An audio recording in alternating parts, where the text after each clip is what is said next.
Every year, Birthright sends 50,000 young Jews on 10-day, all-expenses-paid trips to Israel that they claim are apolitical. But my experience taught me that, in fact, Birthright has an explicitly right-wing political agenda.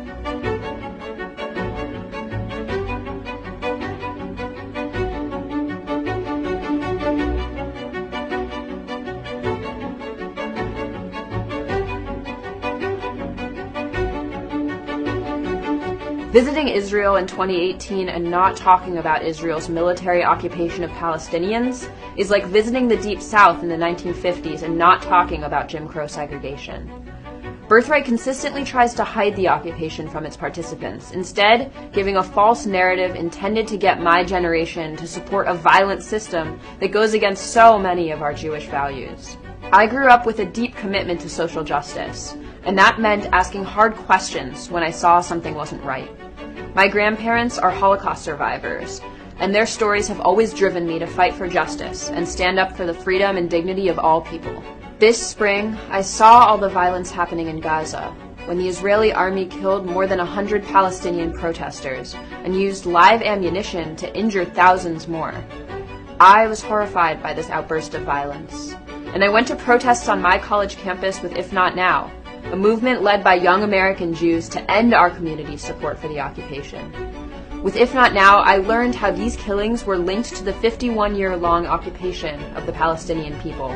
To try to better understand what was going on in Israel-Palestine and to see the place firsthand, I decided to sign up for a Birthright Israel trip. When I got there, I saw immediately that Birthright was giving a one-sided story that actually supports the Israeli occupation. They handed out maps without the West Bank on them, and in fact, they have a formal policy of not allowing Palestinians to speak to their tours.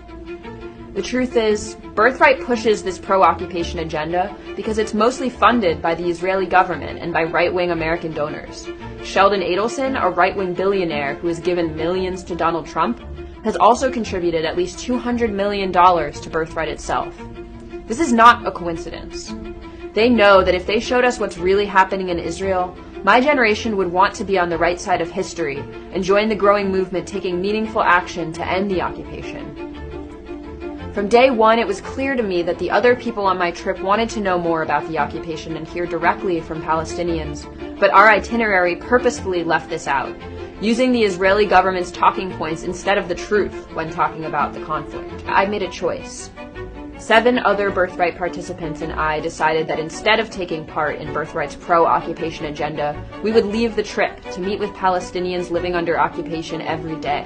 The Soumarine family, who have lived under threat of eviction in East Jerusalem for the past 25 years, longer than I've been alive, invited us into their home to tell us about their experiences. We heard from them about how settlers and the government have harassed them, and how the occupation keeps them constantly in a state of limbo, never able to plan for the future.